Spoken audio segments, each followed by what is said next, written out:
Hello मित्रों, कैसे हैं आप लोग। आशा करता हूं कि आप लोग अच्छे होंगे। मित्रों, मैं आपको जैन धर्म के बारे में बताने जा रहा हूं। जैन धर्म का उदय 6ठी शताब्दी ईसा पूर्व में हुआ था और इसमें जैन धर्म में 24 तीर्थंकर हुए। 24 तीर्थंकर में प्रथम जो संस्थापक है जैन धर्म का वो ऋषभ देव थे और 23वें तीर्थंकर पार्श्वनाथ थे। उसके बाद 24वें और वास्तविक संस्थापक वर्धमान महावीर थे।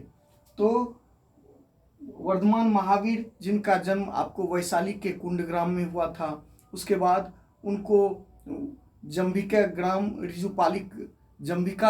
रिजुपालिक नदी के किनारे आपको कैवल्य सर्वोच्च ज्ञान की प्राप्ति हुई साल वृक्ष के नीचे। उसके बाद हम आपको बताने जा रहे हैं जब वर्धमान महावीर का मृत्यु हो गया तो उसके बाद इसके जो है सो दो भाग में ये जो है सो रिलीजन ये जैन धर्म बट गया। एक स्थूलभद्र और दूसरा आपको भद्रबाहु।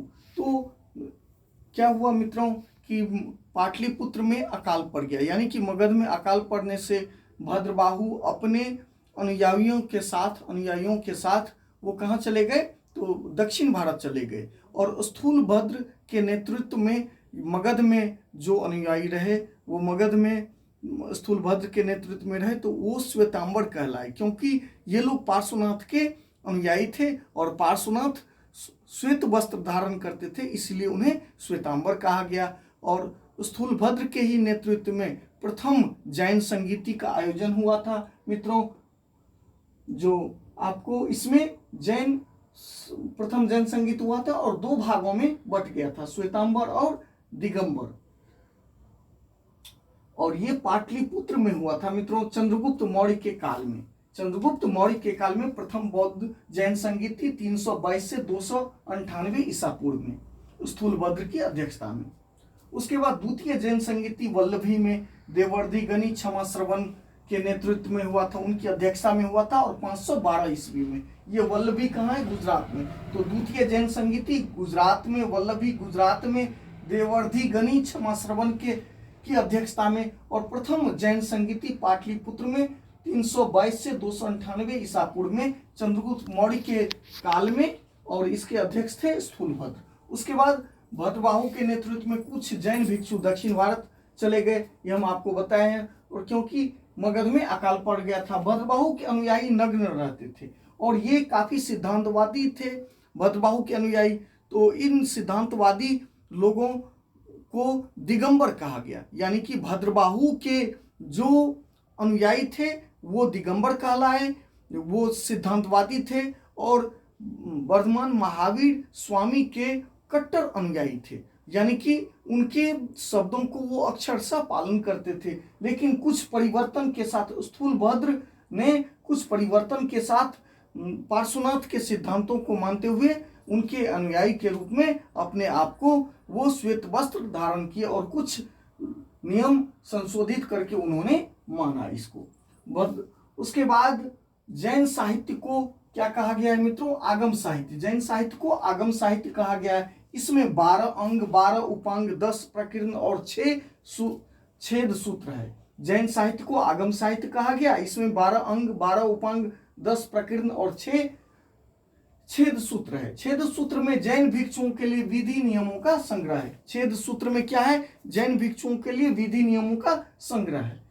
नंदी सूत्र एवं अनुयोग द्वार जैनियों के स्वतंत्र ग्रंथ तथा विश्वकोश कहलाता है। छेदी नंदी सूत्र एवं अनुयोग द्वार जैनियों के स्वतंत्र ग्रंथ तथा विश्वकोश कहलाता है।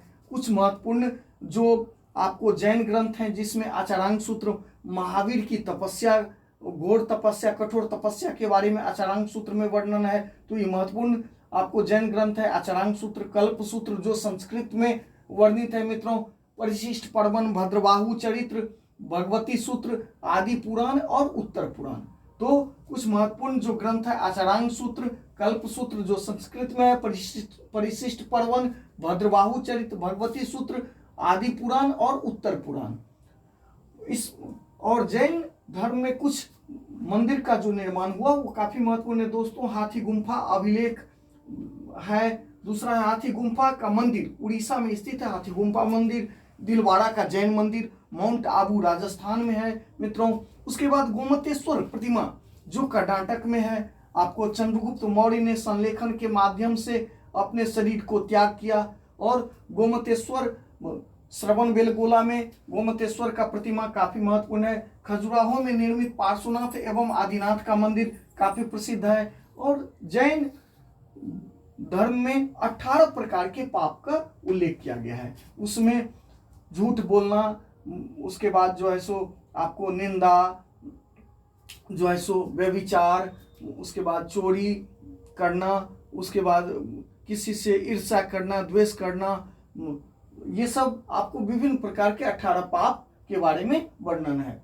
5 प्रकार के ज्ञान जैसे मति ज्ञान, श्रुति ज्ञान। मति मतलब कि इंद्रियों से प्राप्त ज्ञान को कहा गया है। श्रुति ज्ञान जो सुनकर हम ज्ञान प्राप्त करते हैं उसको श्रुति ज्ञान कहा गया है। अवधि दिव्य ज्ञान, अवधि ज्ञान कहा गया है। दिव्य ज्ञान को मनः पर्याय यानी कि मन को पढ़ने वाला जो ज्ञान होता है उसको मनः पर्याय कहा गया है। केवल पूर्ण ज्ञान को कहा गया है। जैन संघ में भिक्षु, भिक्षुनी, श्रावक और श्राविका। तो भिक्षु भिक्षुनी जो है सो सन्यासी जीवन व्यतीत करता था मित्रों, और श्रावक और श्राविका गृहस्थ जीवन में ही जैन धर्म के आचरण का पालन करते थे। जैन धर्म के कुछ महत्वपूर्ण सिद्धांत है मित्रों। ईश्वर में अविश्वास, ये जैन धर्म आपको ईश्वर में विश्वास नहीं करता था, यानी कि उनका मत था कि इस सृष्टि का रचना ईश्वर ने नहीं किया है और न ही ये इसके नियंता है, यानी कि इसके संचालक भी ईश्वर को नहीं मानते थे। दूसरा महत्वपूर्ण सिद्धांत है आत्मा का अस्तित्व, परंतु जैन धर्म में आत्मा का अस्तित्व माना है, यानी कि प्रत्येक जीव में आत्मा का अस्तित्व उन्होंने स्वीकार किया है, मानव, पेड़ पौधा, सभी जीव जंतुओं में। उसके बाद कर्म फल एवं पुनर्जन्म। जैन धर्म में मित्रों कर्म फल में विश्वास है और पुनर्जन्म, यानी कि मनुष्य अपने कर्म को भोगने के लिए ही फिर पुनः जन्म लेते हैं, यानी कि कर्म फल का जो चक्र है वही व्यक्ति को पुनर्जन्म लेने के लिए बाध्य करता है। उसके बाद चौथा महत्वपूर्ण जो सिद्धांत है मोक्ष अथवा निर्वाण, यानी कि सांसारिक तृष्णा और कर्म फल से जब मुक्ति मिल जाता है जैन धर्म में तो उसको जो है सो मोक्ष अथवा निर्वाण कहा जाता है। थैंक यू मित्रों, बहुत बहुत धन्यवाद।